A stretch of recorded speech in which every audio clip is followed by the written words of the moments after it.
नमस्कार, मेरा नाम है हेमंत और आप देख रहे हैं द न्यूज़ ऑन नेटवर्क।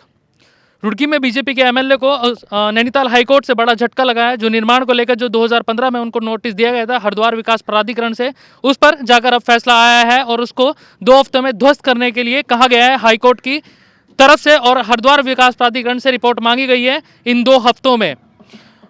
उसी विषय पर हम लोग चर्चा करेंगे। हमारे साथ मौजूद हैं बिट्टू शर्मा जी, जो कांग्रेस के वरिष्ठ नेता हैं और ब्लॉक अध्यक्ष हैं रुड़की में। बातचीत करेंगे सर से।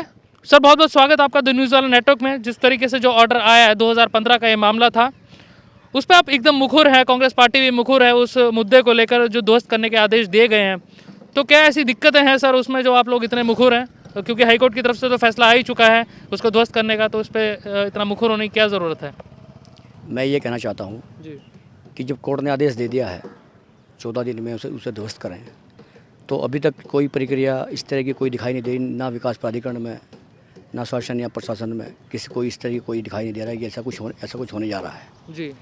और एक बात मैं ये कहना चाहता हूँ, किसी गरीब आदमी का अगर इस तरह का कोई होता तो अभी तक शासन प्रशासन पूरी ताकत लगा देते, लेकिन इसमें मुझे कोई दिखाई नहीं दे रहा, शायद कुछ हो रहा है, शायद। लेकिन आप पूरी तरीके से श्योर नहीं है। लेकिन आप पूरी तरीके से खुल के लिख रहे हैं, तो खुल के हमें बताइए क्या दिक्कतें हैं। पहले से भी कुछ दिक्कतें चलती आ रही हैं, उसके बारे में भी हमें बताइए कि क्या चीज़ें चलती आ रही हैं, उसके बारे में बताइए हमारे दर्शकों को, ताकि लोगों को पता चल सके कि रुड़की में ऐसी चीज़ें हो रही हैं।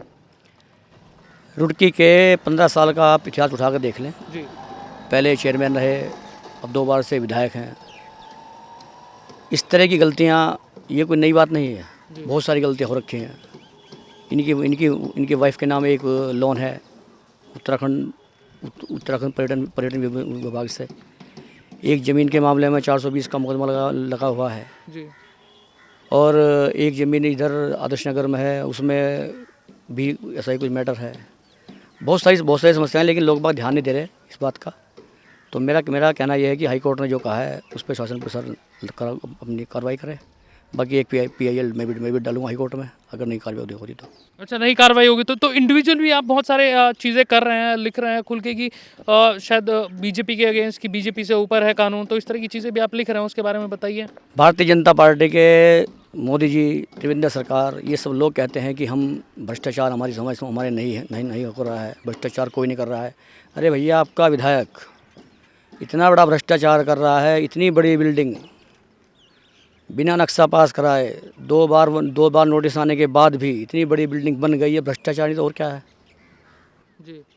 अच्छा, हम एक बात बताइए, 2015 में जब एक बार नोटिस मिला था इनको हरिद्वार विकास प्राधिकरण से, और इस बार जो फैसले में भी जो इनकी तरफ से पक्ष रखा गया है कि परमिशन ली गई थी, उसमें जो इनकी तरफ से पक्ष रखा गया है, तो 2015 का ये मामला है। उस समय तो कांग्रेस की सरकार थी, कांग्रेस से विधायक भी रहे हैं, तो उस समय नहीं लिया गया कोई फैसला जो 2020 में इतनी जल्दी ये सब चीज़ें हुई हैं, PIL सब चीज़ें फाइल हो रही हैं। कांग्रेस की सरकार ने इस पर रोक लगा दी थी। जी। शायद आपको ध्यान हो, कांग्रेस की सरकार ने इस पर 2 बार रोक लगाई। 2 बार रोक लगाने के बाद, नोटिस आने के बाद, जी। उसके बाद भी अधिकारियों को डरा कर धमका कर ये क्या गया है।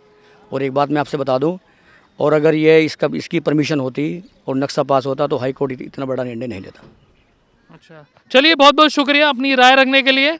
और ये बिट्टू शर्मा जी की राय थी, जो खुलकर एकदम मुखर हो रहे थे इस मुद्दे के अगेंस्ट। और लोगों से भी हम बातचीत करेंगे, याचिकाकर्ता से बातचीत करेंगे, जो गौरव सिंह पुंडीर इसमें याचिकाकर्ता हैं, उनसे भी बातचीत करके आपको बताएंगे कि क्या दिक्कतें थी इस मुद्दे को लेकर। देखते रहिए द न्यूज़ वाला नेटवर्क। शुक्रिया।